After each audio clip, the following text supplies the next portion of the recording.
Welcome back to the Coaching Lab podcast. My name is Dr. Brad Cooper of Catalyst Coaching. And yesterday I had a fun opportunity to be the keynote presenter, the kickoff keynote for a big conference here in Colorado. The room was full. The overflow room was full. And it wasn't me. I don't have that big of a name. It was the topic. And the topic was unlocking peak performance, strategies for thriving in business and life. And as we got talking about this afterward, we were trying to come up with a way that we could make this information more readily available beyond those who were actually at the conference. And so what we landed on is what you're listening to now. I'm going to basically walk through the presentation so you can get access to that. As we walk through this, I think you know this already, but just to say it out loud, there's so much more to this.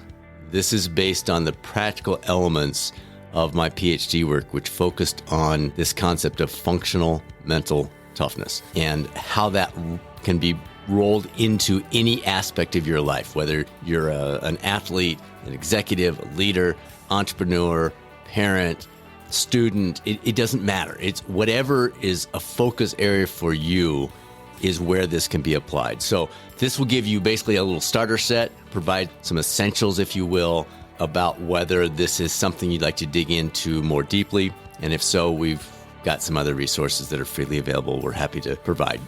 If you have questions, and those questions may be, yes, I'm curious about a deeper dive, can you point me in the right direction? Or maybe it's for your employees, your clients that you serve as an EAP or an employee benefit consultant. Maybe it's for you. You want to take your performance to a higher level. Whatever it is, reach out. We're happy to talk through details of how this might look. Or maybe it's as a coach, you would like to integrate some of these concepts into your coaching practice. If this is helpful in any way, I guess is my bottom line, reach out. Results@catalystcoaching360.com. That's results@catalystcoaching360.com. Let us know kind of where we can help out, and we will get you what you need. With that, I'm going to jump in, and then again, if it's helpful, you can reach out. We can provide you some more stuff. Unlocking peak performance. What is that to you? And this is a very real question. I don't want you to treat this as a throwaway. As you're listening to this, what does that mean? When you think about peak performance in your life, what is that? Is it something to do with school? Is it parenting? Is it leadership? Is it entrepreneur? Is it as an athlete? Is it what is that for you? Because I'm going to go through a lot of examples over the next 40 or so minutes. And if you can filter that through your situation, I'm going to give you examples from my life. That's not that helpful. Unless you then take those examples and you flip it and you go right through your filter. So I'm just going to pause for a second here and I want you to maybe even write down, if you're in a place where you can write this down, what is your peak performance? What is that thing? If I was going to have you, which I did in the presentation, turn to the person next to you here in about 10 minutes and tell them what is your thing, what would you say? Because once you put your finger on that, now everything we talk about, you can, again, filter it through your lens. Take the thing that is most important to you and apply these concepts to that. If we only approach this generically, where you're like, yeah, I want some peak performance. Yeah, you handing out peak performance, Coop? I can take some of that. It's not what we're talking about. If you can have in your head exactly what that thing is, if you could enhance one area in terms of your performance, professional, personal, athletic, whatever it might be, that is going to do wonders for you as we go through these.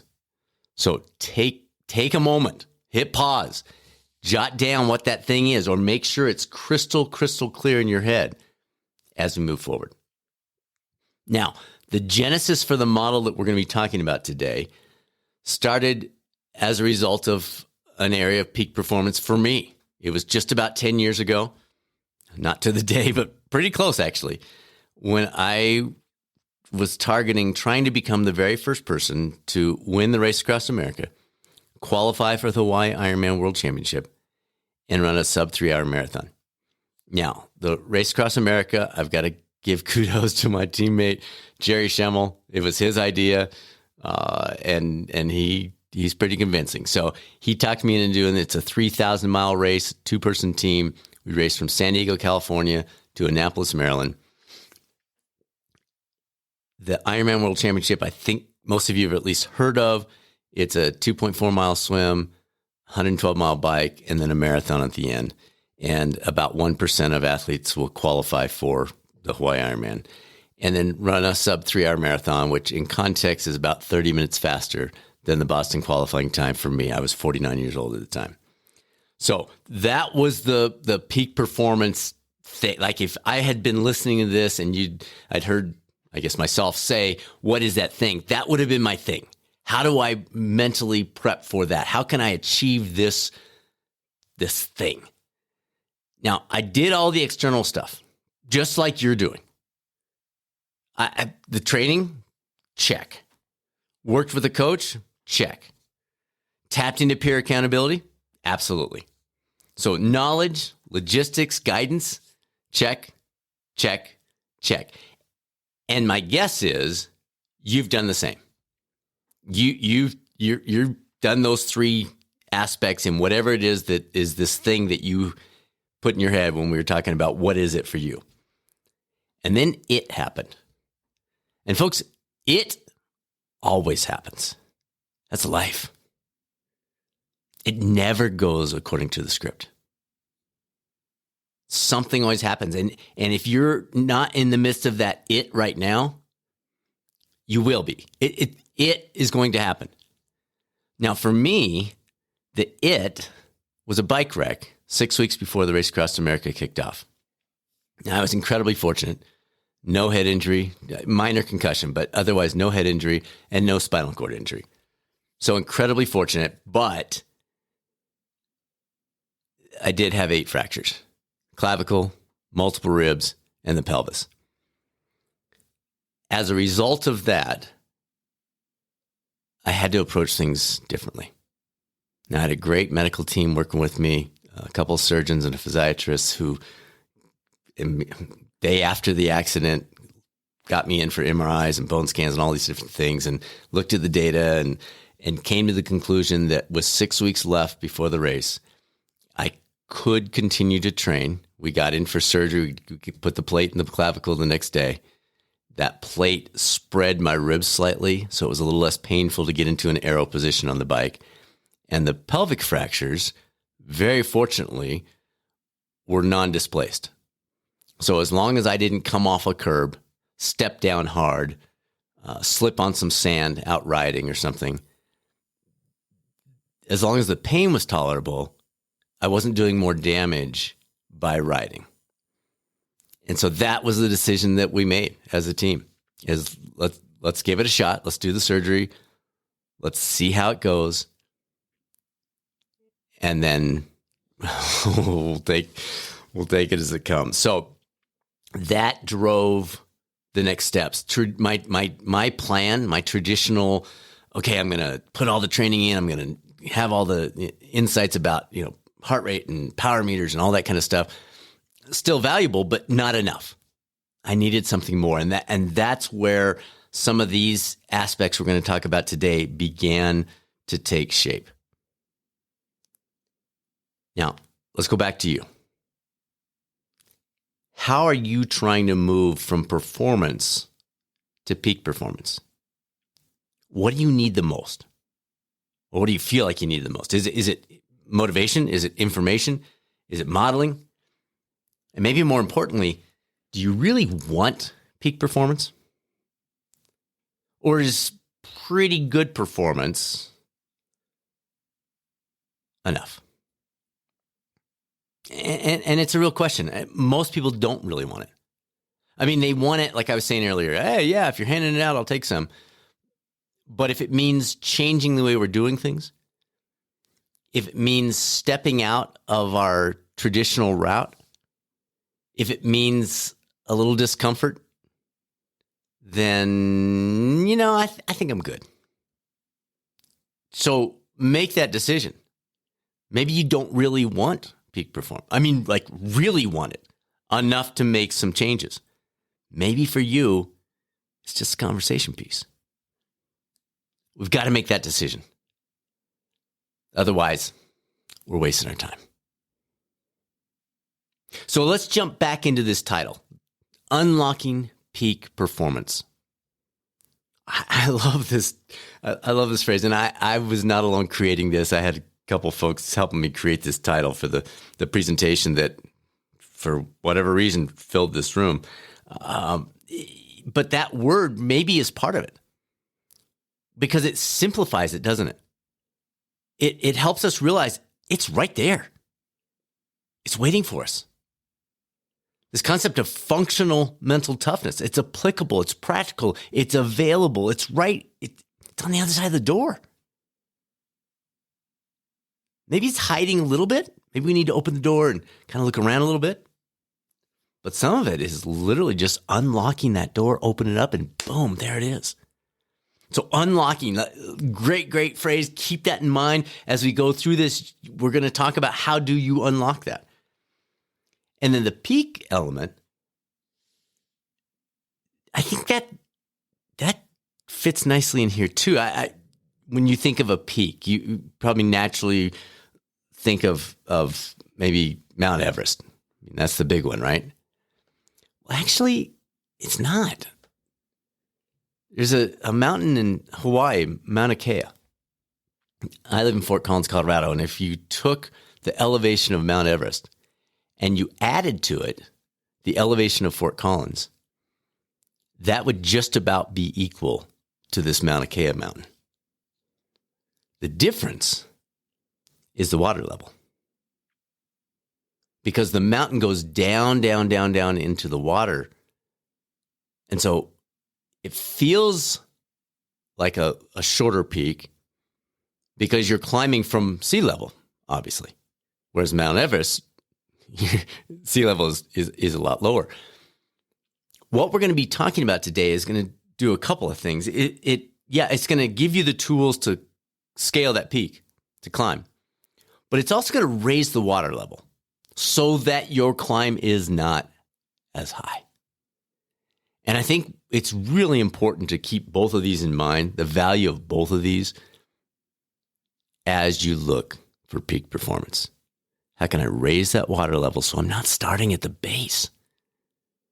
And then, how do I climb further? Now, I mentioned this model came out of my PhD work with Martin Jones and Mark Wilson. Amazing men, brilliant. Talked me off the cliff multiple times as I was going through the PhD process, so forever grateful to those two. The definition that we published about this concept of functional mental toughness, I think, is incredibly important.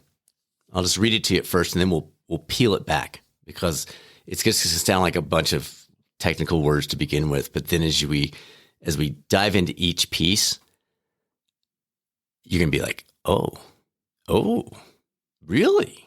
So here it is as a whole. Functional mental toughness is, by definition, a variable and malleable psychological catalyst available to enhance an individual's desired outcome beyond recent baseline performance or behavior.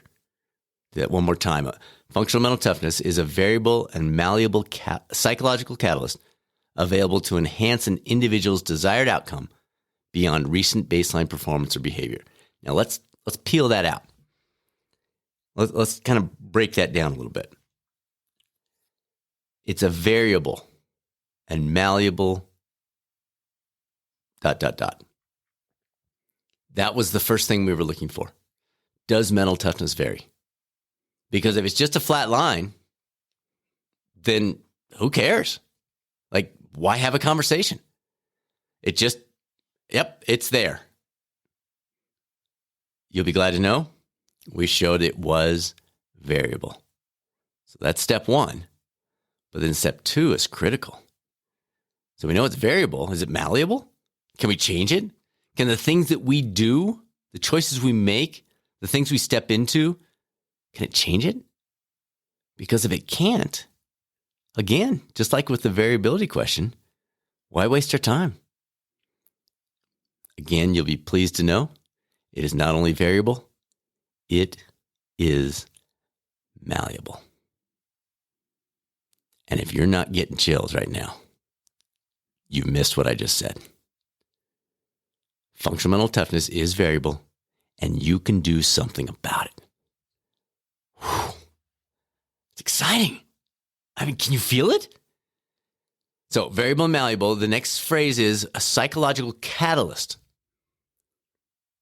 It's not the cake, folks.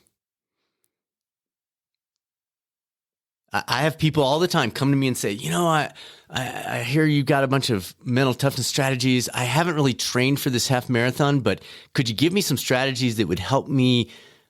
No, I cannot. I mean, yes, I can help you do a little better than you would have, you knucklehead. But FMT, functional mental toughness, it's not the cake. We've got to make the cake to make the icing of any value. The FMT is the icing. It can fill in some of the gaps. If your cake is cracking a little bit, you can slide some icing down in there. But if you don't have a cake to start with, then no. So it's a psychological catalyst, but you got to put the work in.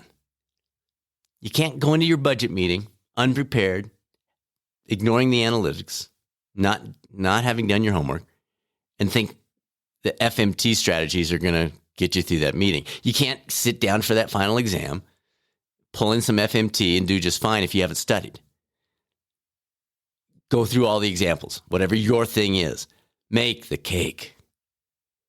And then we can use this FMT, the multiple strategies available, to help fill in those gaps and cover it up and make it a little bit better. But we got to make the cake. So it's a variable and malleable psychological catalyst. Next phrase is available, or the next word, available. That sounds like a throwaway word. It is not. It emphasizes the fact that you must choose. You've got to decide, yes, it's there. Yes, I can access it. Yes, I now know about it once we're done today. But you've got to choose to utilize it. It's available to all of us.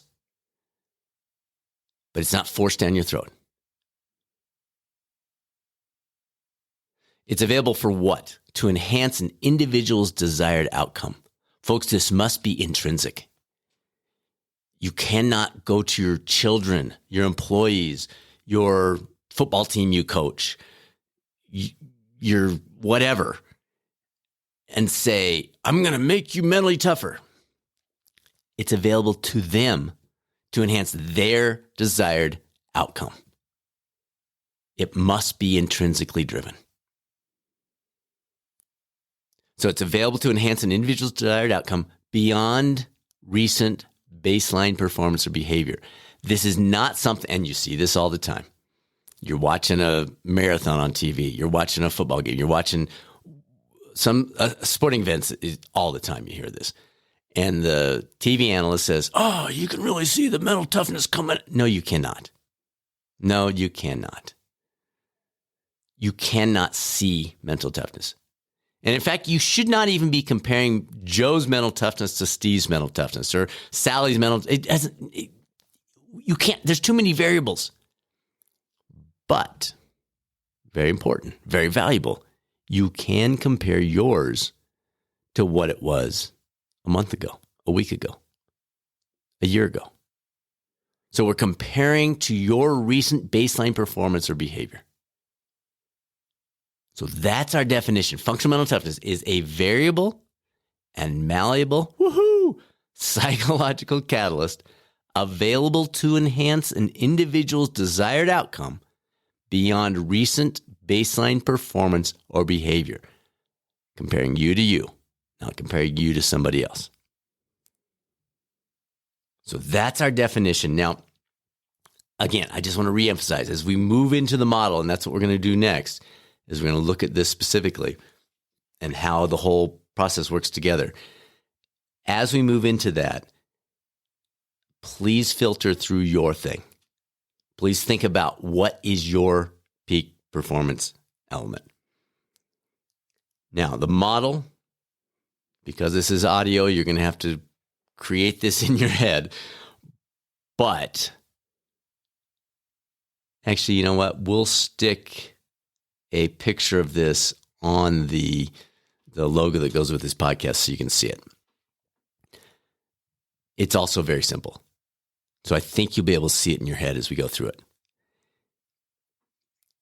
In the middle, you have this FMT bank, functional mental toughness bank. And as part of that bank, we want to do three things. We want to fill it. It's just like your finances, just like your investments or your banking institution. You want to fill it up. We want to get as much money in there as we can, legally, realistically. Same thing. We want to get as much mental toughness in there available, remember our definition, available to access as we can. So that's goal one. Goal two is let's not waste it. Let's not, you want to limit the leakage where you're spending it on non-critical moments. Critical moments are those times when I need it now. It's not to be wasted on dumb stuff. And I see this all the time where well, let me give you a quick example. I'm doing a race this weekend, and my life is scripted from 6 p.m. Friday through the end of that race. Well, maybe not scripted through the end of the race, through the starting line at least. Why is it scripted? Because I could use that FMT bank on dumb stuff, but things that are pulling from the bank, like where am I going to park? What time should I leave? When should I have my last cup of coffee? What time should I wake up? How long does it take? Which shoes am I going to wear? I just go down the list. All stupid. I mean, they're very important things, but they're things that could be scripted in advance. They're not things that I need to wake up Saturday morning and realize I'm running late. Boom, blows up the bank. Or trying to think through, well, what should I do with a gel or caffeine or whatever? So by scripting that, it saves all of that bank, every single bit of it, for when I really need it.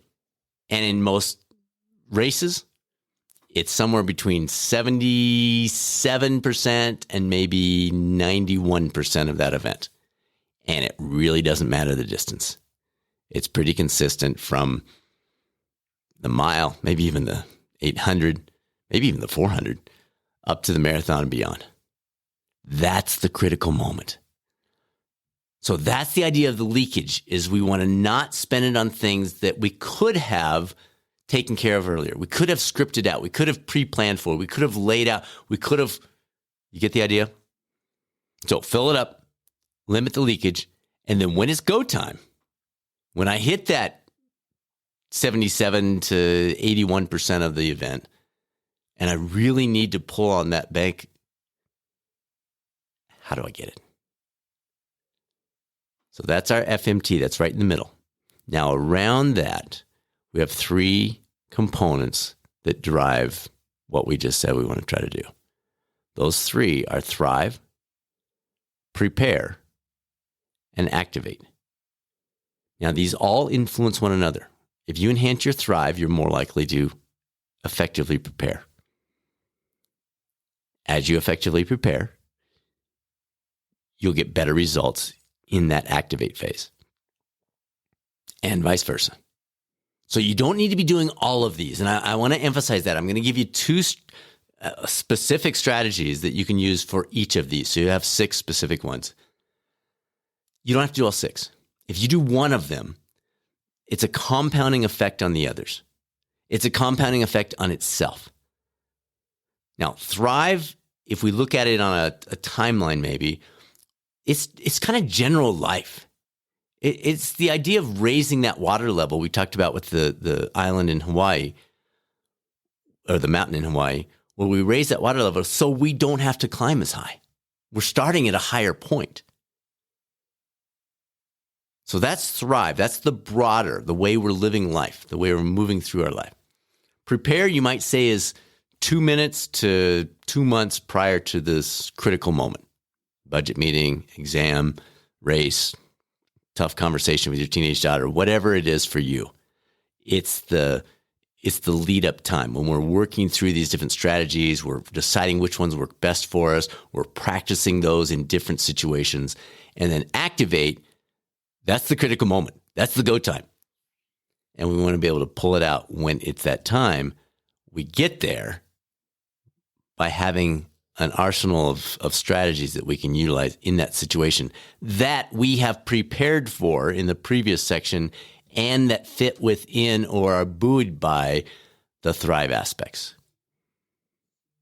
So that sets a baseline for this. You've got FMT bank in the middle, and you've got three components that all lead to each other and the bank of thrive, prepare, and activate. And you can see it on the picture that goes with this podcast. Now, one of the words that you're going to hear, I should say two of the words that you're going to hear a lot of mixed in with this are the words resilience and grit. And there's a lot of confusion around this. And frankly, it's a result of us defining things differently. But I just want to give you some context. So if you're talking about this, it makes it easy to remember how to differentiate these three and how they fit together, because they work together as a whole, but we tend to misuse some of these words. So resilience, if you look at the history of that word, original use of the word, it was used for one of two things.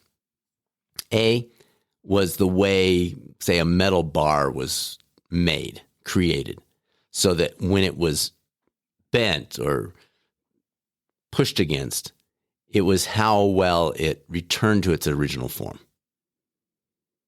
The second way was with living trees, bushes, that kind of thing.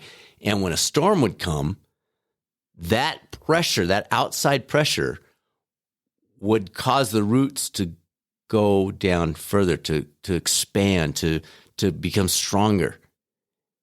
And that gave the tree resilience for the next storm. So the tree didn't go, okay, I'm going to a storm training session so that I'm ready for the next one. It's just part of life. Resilience comes through the things that hit us in life. Terrible boss, abusive parent, a tough divorce, so many things that you would never wish on anyone. But if you can come through that, you have a resilience that you bring into your present, from your past. So resilience in the past provides that strength in the present. But it's based on the past. It's not something you're like, okay, we're doing a resilience training today. No, that's not it. Now, grit, if you read Angela Duckworth's wonderful book by the same title, she talks about it being about the future. It's a long-term commitment to the future. So if we lay these three out together, you have resilience in the past, you have grit in the future, and you have mental toughness, or in our definition, functional mental toughness, right here in the present. And that's why I like to try to bring as much as I can the focus to that present as we're having this conversation and what you can be doing about it. By the way, the use of the word resilience, this gives you a good idea. It has increased 25-fold. Not 25%, not 250%, 25 times over my lifetime. So we're using it for a lot of things that it was never intended to be used for. All right, so let's open up the toolbox. Now, when I did the keynote presentation, I literally had a toolbox, pulled it out, and I had a number of different visuals here. Yeah, you don't get that part. But we can walk through each of these six. And again, there will be 2 for thrive, there'll be 2 for prepare, and there'll be 2 for activate. And the first one I want to walk you through under the thrive is what we call the cornerstones.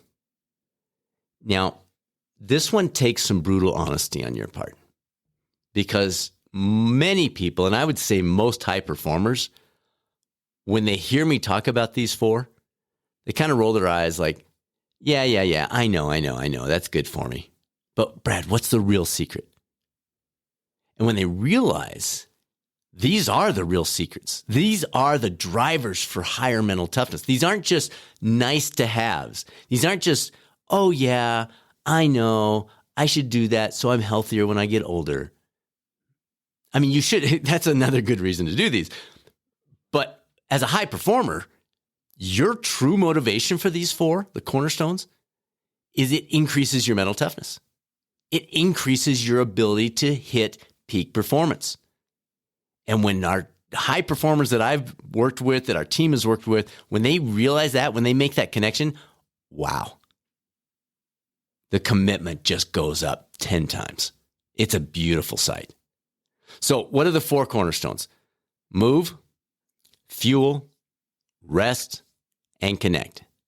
Now, there's not a number associated with these. It is not 10,000 steps. It is not train for a marathon. It is not, it's move. It's look at your life and ask yourself the hard question. Am I really active? Is movement a part of my life? Or could I be better? Now, we can always do more. There is a limit. Too much is not good either. Takes over your life.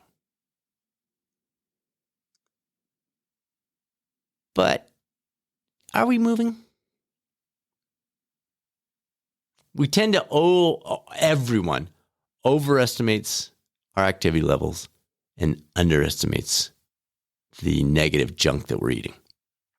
And that fits right into our first two, move and fuel. So the question here is not, could you run a marathon tomorrow? The question is movement a part of your life? And could you elevate that a little bit? Because if you do elevate it, your mental toughness will improve. We know that. Same with fueling. By definition, fueling feeds the body. It makes your tomorrow better. Eating satisfies the tongue. Which one are you wanting to do when you sit down for a meal or grab a snack? Are you wanting to satisfy the tongue? Most people are. Or are you wanting to be better tomorrow? If we want to be better tomorrow, if we want to increase our mental toughness, fueling is a great opportunity. That does not send you down the rabbit trail of some specific diet. It simply means ask yourself when you sit down or when you grab that snack, am I fueling or am I eating? And the more we do of the fueling, the more we elevate that mental toughness. The third of the four cornerstones is rest. I am grateful for all the wonderful research that's been coming out the last decade on sleep. And it's important, it's value. But I think we're still deceiving ourselves. And frankly, for many of us, it's a struggle. We are setting ourselves up. We're doing the things on the list. I wrote an article for the Not Done Yet series, and we'll have a link to that in the show notes, on specific sleep strategies that maybe you have not yet come across. So you may want to pull that up if sleep has been a struggle for you. Again, we'll have a link in the show notes. But my plea to you here is to the rest of you. Those of you who maybe aren't struggling with sleep, you don't wake up at 2 a.m. and can't fall back asleep. You're simply not giving yourself a chance. With our research studies, we looked at something called TIB, time in bed. That's the starting point. I hear people all the time saying, yeah, I'm getting 8 hours. And then as you hear about their life, they're not getting 8 hours. They're watching the news or Netflix till 10:30. Their alarm goes off at 6. They're just starting to get ready for bed at 10:30. They don't fall asleep immediately. So that's impossible. So my encouragement here is realize, tune into the immense value of sleep, not just for our health, but for our mental toughness. In fact, if you wanted one starting point of everything we're talking about today, I'd be willing to bet if you, for 95% of you, if you improve your sleep by 30 minutes, you'll see an immediate difference. Connect is the fourth cornerstone. Relationships matter, folks. We've shown that in our research. Others have shown it in theirs. Immensely, immensely important. All right, the second tool in the toolbox, I pull out a set of sunglasses because we're talking about a new lens, a vision rather than goals. Now, if you've been listening to the podcast for long, you know how much I love this one. And if you go back, we've done probably 3 different episodes at least on how to create a clear personal vision. So if this is a new concept to you or something I say sparks it and you think, oh, I want to dig in deeper, but Brad only spent 4 minutes on it, go back through and look for an episode titled Creating a Clear Personal Vision or Vision episode or something like that. And it literally goes not only into the process, but it's got an accompanying video that shows you some examples that might help get you started. Now, what do we mean by a vision? Because most of you, the high performers listening to this are like, goals, like I'm a goal machine, baby. You just set it up and I'll knock it down. Cool. And as you increase your functional mental toughness, you will be more effective in doing that. You'll be better at achieving those goals. But that's not what I'm talking about. I'm talking about how do we feed the functional mental toughness? Not what does mental toughness do for us? That's a different conversation. If we're trying to increase that FMT in order to reach peak performance, the who, not the what, is the key. The who, that's who am I becoming, not what am I going to achieve. Who am I becoming? So valuable. I'm looking at the slide that, again, you can see examples in that video that accompanies the earlier podcast I mentioned, but I'm looking at this year's. And folks, it's interesting. The process, I'll usually start, this is the 13th year I've done a personal vision, and I'll start the process in early November with literally stick figures, a few words. Like, who is the person Brad is becoming between now and, let's say, a year from now? And then maybe I'll do some stick figures. I'm not a great artist at this point in my life. So it's just for me. It's on the left side of my journal. And that will change. And I'll start kind of sketching it out, and I'll be like, no, that's not right. And then I'll add something else and take this away. And over a 2-month period, basically, early November to the end of December, that will come together into a vision. And then that sits on my phone. So every time I unlock my phone, I see it. And that sits on a bookshelf right over my computer. And it is surprisingly valuable. Like, you're thinking, well, it's just a picture. Yeah, but I put it together and it's the person I'm trying to grow into, and it's addressing some key areas in my life where I'm wanting to stretch and grow and move toward. So it's pretty powerful. But with that said, the most valuable aspect of this is not the finished product.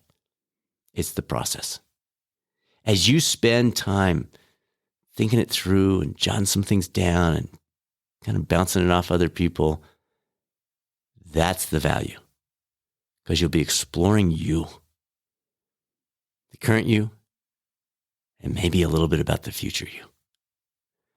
So that clear personal vision is absolutely critical. And again, we got plenty of other resources there. And as I'm saying this, we could provide a link to that too, so you don't have to search for it. So I'll make a plan to include that in the show notes as well. Now, that's our Thrive piece. Next, I want to move into the Prepare. And the Prepare is, make a note here, show notes. Let's include the vision episode and the article. All right, so under the Prepare phase, the first one is reflection. Folks, this is such a lost art. But I think based on what we've just talked about with both the cornerstones and the vision, you can start to see how important real reflection can be. Because we lie to ourselves about the cornerstone. We're like, yeah, I'm sleeping good. Yeah, I'm moving enough. I'm fueling. Yeah, building some relationships. But then we reflect on it, like we take a moment to not look at our phones and not rush from thing to thing. And we pause and we get serious with ourselves and we reflect on our lives and where we're headed. And we realize where the opportunity is. That then helps us create that vision potentially. So this reflection element it's just so important. And it sets up everything. It sets up everything we just talked about. And then it drives that into the next phase. Now, you probably know what's coming next. I'm going to encourage you to journal. But before you hit stop and you're like, I know journaling's great. I've got 5 of them sitting on my bookshelf. They all have 1 page written on them. I've tried 16 different processes with dots and lines and lists and coloring and different. I understand. Like, I totally get it.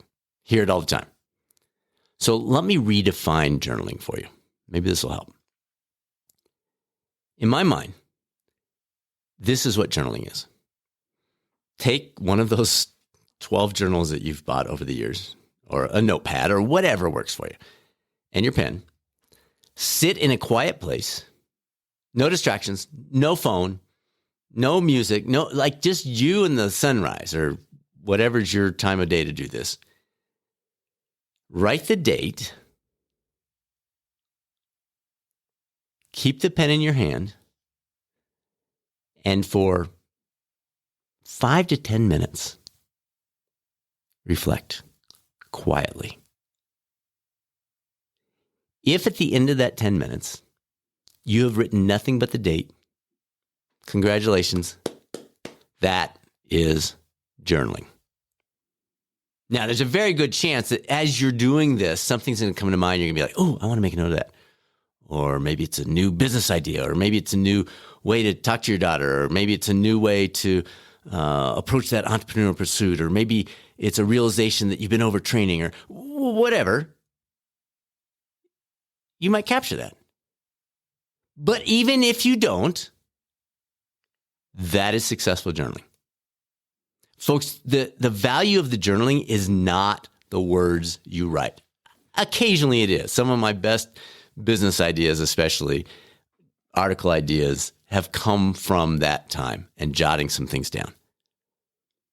But on the whole, it's the process, not the outcome, that provides the greatest value. So give yourself a break. Maybe try that strategy. And I think that prepare phase that drives the bank, that supports the activate, that builds on the thrive, will come to life. Now, the second strategy I want to give you under this prepare phase is the ABC strategy. And ABCs stands for automate the better choice.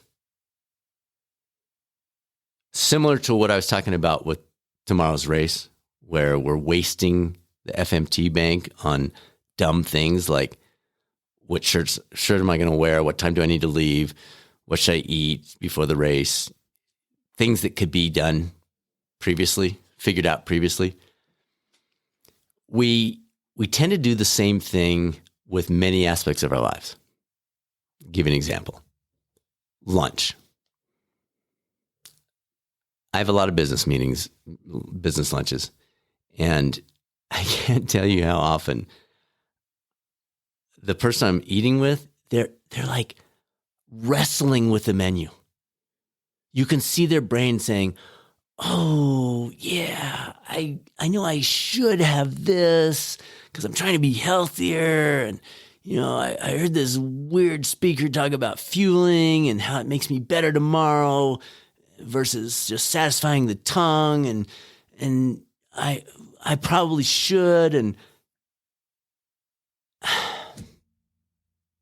folks, ABCs, automate the better choice.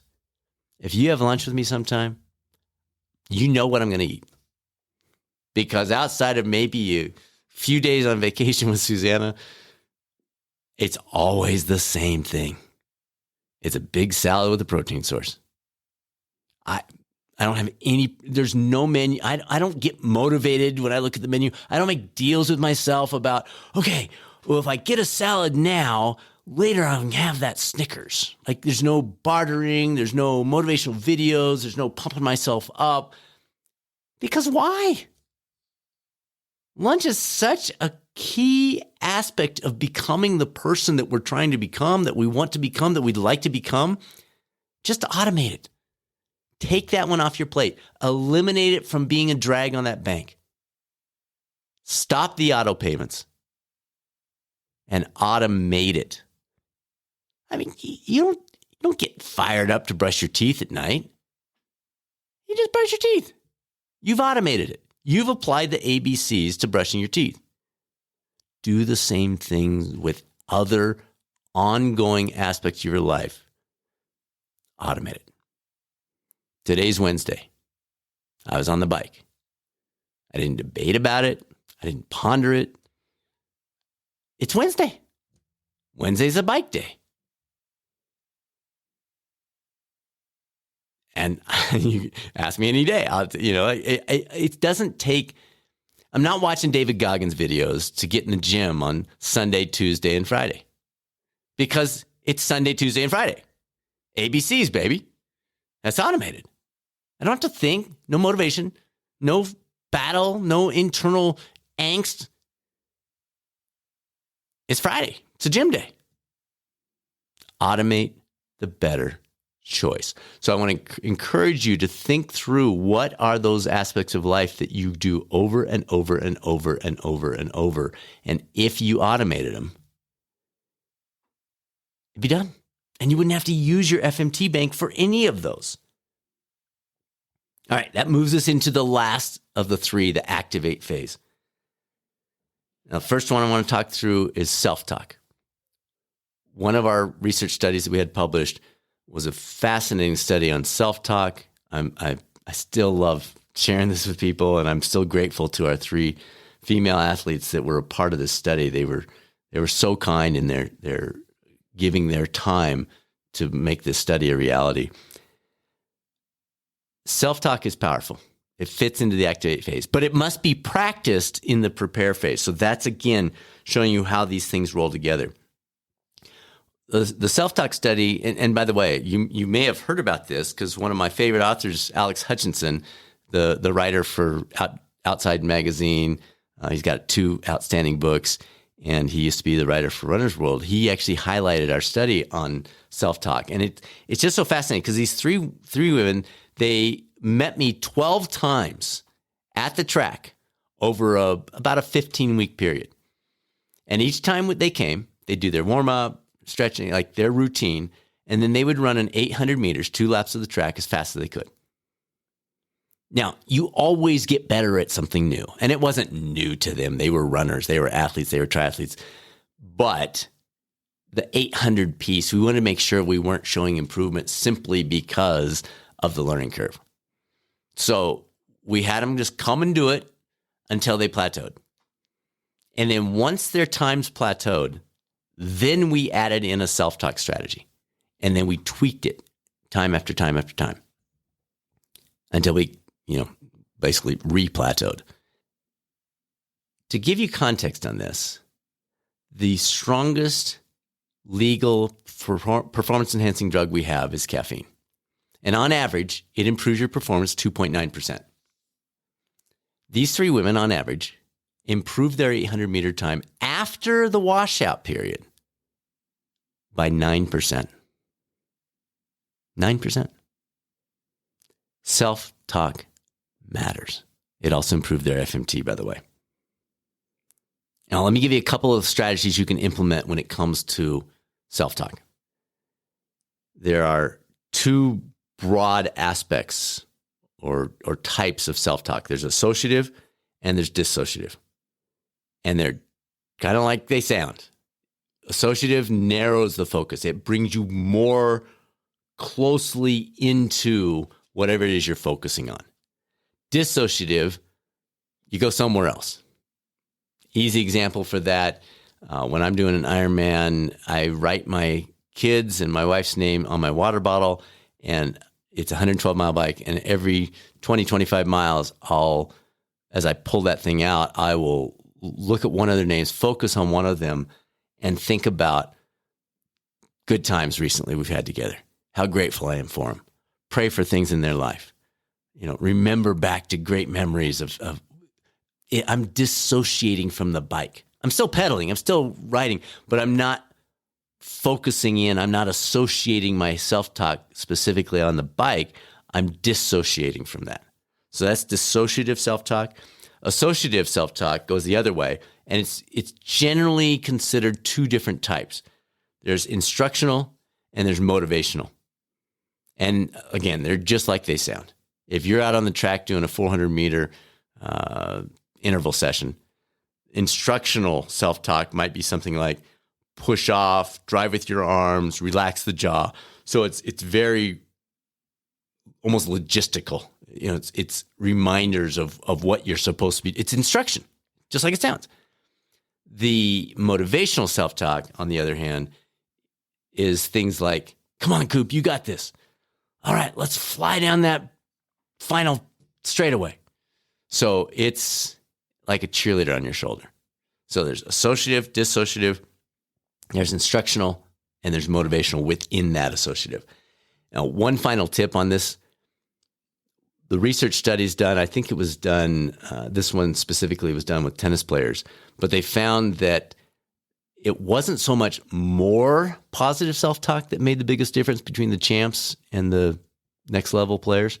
It was the decrease in negative self-talk. So I think there's a great lesson there. Start by reducing your self-talk, the negative part of it. Listen to yourself. What are you saying to yourself? Would you say that to your kid? Would you say that to your spouse? Would you say that to your friend? No. Well, then stop saying it to yourself. And as you eliminate that, then you can start adding in some of the positive.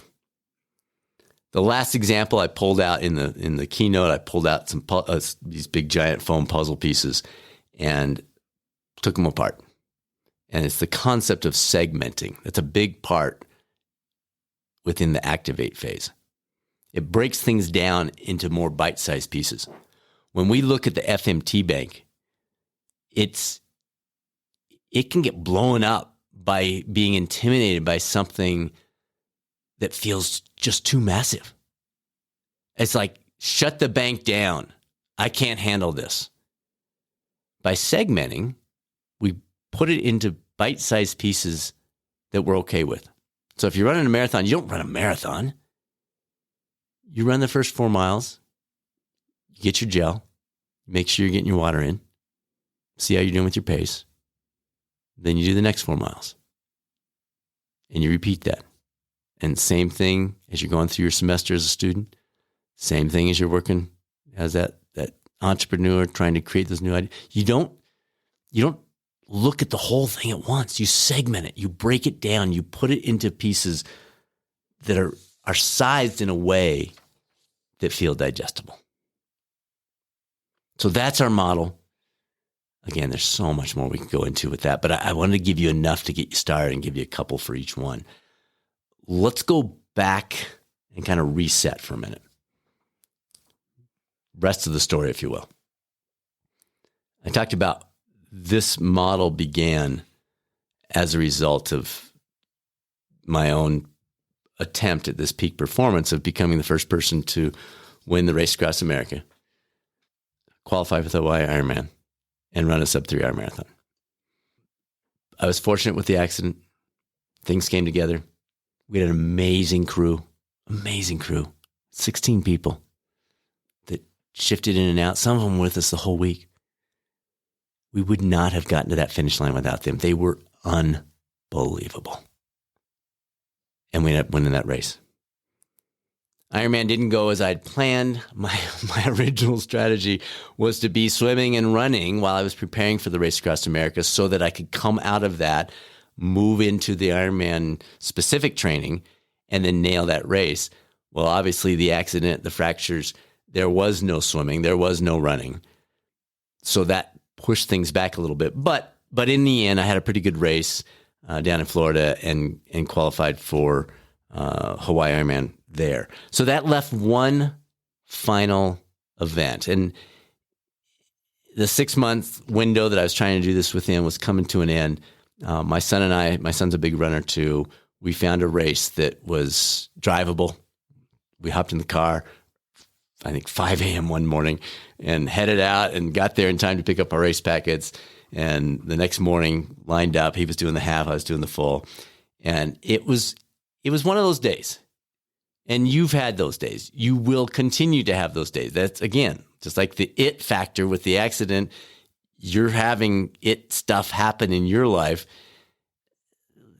Life doesn't go as planned. And it didn't go as planned in that marathon either. It was a hilly course. It was a windy day. My knee was bugging me because this marathon was, I think, 2.5 weeks after the Ironman was wrapped up. But in the end, as I crossed that finish line, it read 2:59:48. Just barely under that 3-hour target. I was thrilled. But folks, let's be real. You never saw anything about it. If you're not a regular podcast listener, you have no idea who I even am. It's not like, woohoo, Brad did this thing no one's ever done. It was a really big deal to me. It wasn't a big deal to a lot of other people. But it helped form the story. My story. It was part of that story. It helped form me. And it set the stage for what came next. Within a year after those 3 wrapped up, at the age of 50, I was applying for PhD programs to study this subject, to try to figure out why was there so much variability in those races? And was there anything I could do about it? And more importantly, that we could provide for other people to improve their lives. That never happens if that wasn't part of my story. And I think that's what I realized as I was putting this talk together. This idea of unlocking peak performance. Maybe we need to tweak the spelling of the word peak. Maybe the dual meaning, the great value here is not climbing and scaling those mountains and being like, woohoo, but rather we scale those mountains in order to get a peek at what potential lies ahead. What the rest of our story might entail. Maybe the peak performance is more like a peek into our future, a view of what's to come in our journey. I'll wrap up with a quote from one of my favorite writers, Paul Tillich.